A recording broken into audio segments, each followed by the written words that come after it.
Eu aposto que se você leu o mangá de One Punch Man e viu o Saitama do futuro se fundir com o Saitama do passado, você ficou na dúvida tanto quanto eu. Mas depois de muito pensar sobre o porquê que isso aconteceu, eu tô aqui para dividir a minha teoria com vocês e eu quero saber a opinião de vocês aqui nos comentários.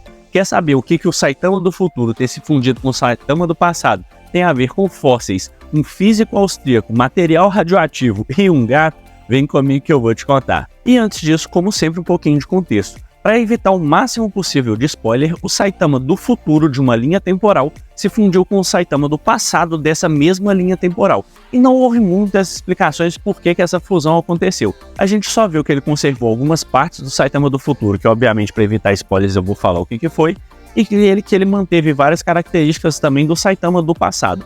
E hoje eu tô aqui para dividir a minha teoria de o que aconteceu quando os dois se fundiram. Mas antes disso, como diria Jack, vamos por partes. Primeiro eu preciso te explicar o que é um átomo radioativo e o decaimento radioativo. Um átomo radioativo nada mais é do que um átomo instável e que ele não consegue manter o seu próprio tamanho, então ele precisa perder partes dele mesmo para se tornar mais estável. Por exemplo, o urânio, que tem número atômico 92, ou seja, ele tem 92 prótons no seu núcleo, uma das maneiras que ele tem para ficar estável, porque ele é extremamente radioativo, como você sabe, é perder partes dele. E existem vários tipos de radiação, por decaimento alfa, beta e gama. Aqui eu vou me focar só no decaimento alfa, que é o que interessa para esse vídeo. Basicamente, a radiação alfa emitida pelo urânio é na hora que ele perde uma parte do seu núcleo, geralmente formada de 2 prótons e 2 nêutrons, emitindo uma partícula alfa, mas assim o urânio deixa de ser urânio e passa a ser tório, que é um elemento químico com número atômico 90, ou seja, ele tem 90 prótons no seu núcleo, diferente do urânio que tem 92, até perder 2 na forma de radiação alfa e se tornar tório. É válido lembrar, o tório também é radioativo, então ele precisaria sofrer decaimento para se tornar mais estável. Por exemplo, se o tório sofresse um decaimento alfa a partir da emissão de uma partícula alfa, ele se tornaria o elemento químico rádio, que tem 88 prótons no seu núcleo e assim sucessivamente até eles ficarem estáveis. Eu aposto que vários de vocês estão se perguntando nesse exato momento como e quando esse tipo de decaimento alfa acontece.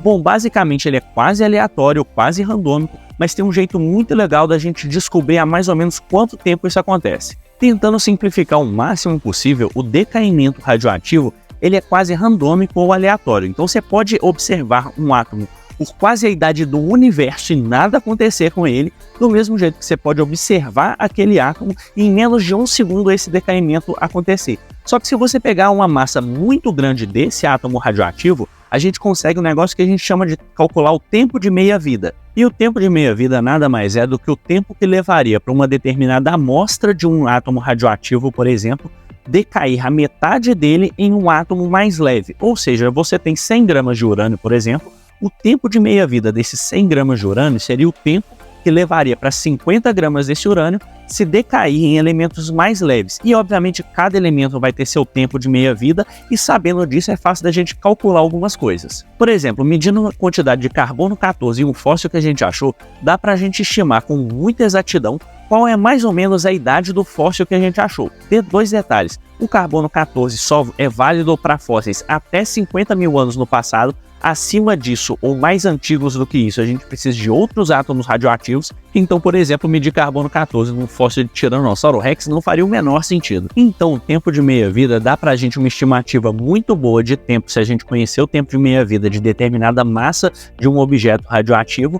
Do mesmo jeito que se a gente observar um átomo em particular, a gente não vai ter certeza se ele decaiu em, por exemplo, 5 mil anos, que seria o tempo de meia-vida dele, ou se ele decairia com 10, 20, 30, 50 mil anos. Eu acho que nenhuma história é mais anedótica para evidenciar a aleatoriedade do decaimento radioativo de um átomo do que a história do gato de Schrödinger. E para você que não conhece, esse é um experimento mental proposto pelo físico austríaco Erwin Schrödinger, que basicamente pega um gato preso numa caixa com um veneno que vai ser liberado nessa caixa assim que um átomo radioativo decair. Depois do tempo de meia-vida, você vai abrir a caixa para ver se o gato morreu ou não.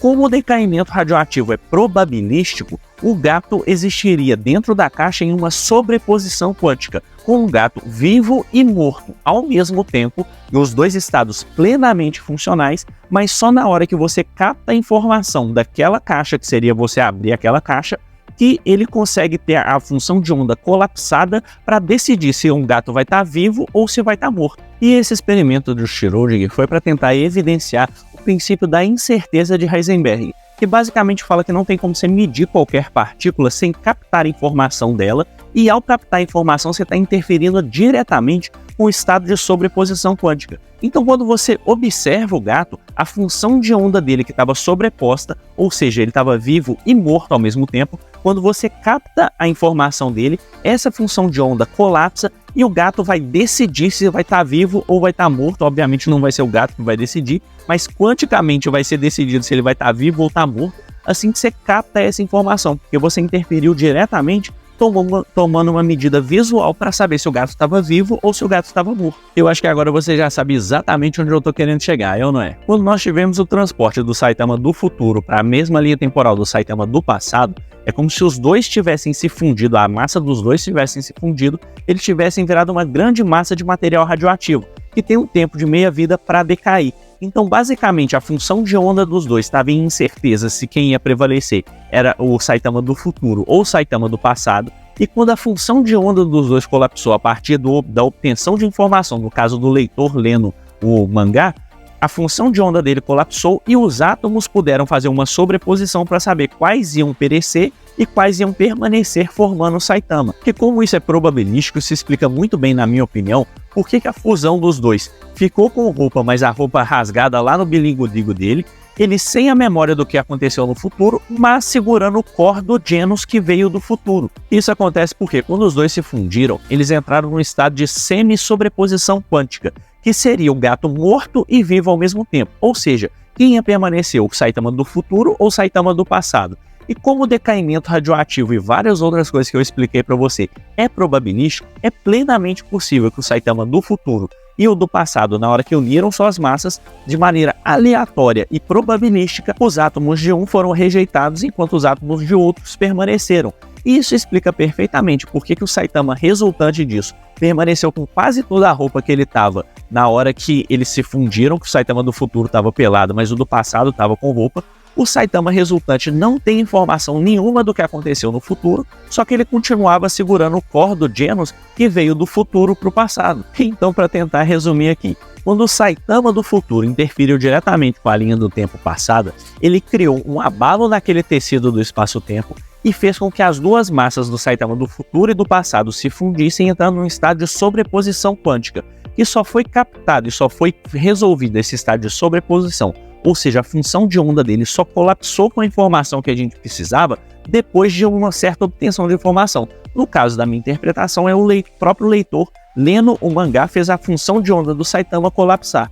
Na hora que houve esse colapso, de maneira aleatória, do mesmo jeito que ocorre com um decaimento radioativo de uma determinada massa de átomos radioativos, de uma maneira completamente aleatória, os átomos do Saitama do futuro e do passado se chocaram e alguns dos átomos do futuro permaneceram no passado e alguns dos átomos do passado permaneceram no presente. Então, resumindo bastante, foi probabilístico e é por isso que explicaria porque o Saitama não tem memória do que aconteceu no futuro, o core do Genos estava na mão dele, ele ficou com 90% da roupa que ele estava no passado, só que ela estava rasgada numa parte muito importante. Agora me fala aqui nos comentários, Shonen, depois dessa explicação, você tá mais pro primeiro ou pro segundo Saitama? Você não entendeu nada do que eu falei ou você entendeu e isso ajudou você a ter um melhor entendimento, uma melhor compreensão da obra? Só lembrando, isso é só uma teoria e eu peguei alguns dados que eu tenho, algum conhecimento que eu tenho de mecânica quântica e tentei explicar isso enfiando isso no One Punch Man. É claro que não acontece exatamente dessa maneira e eu fiz uma interpretação freestyle aqui para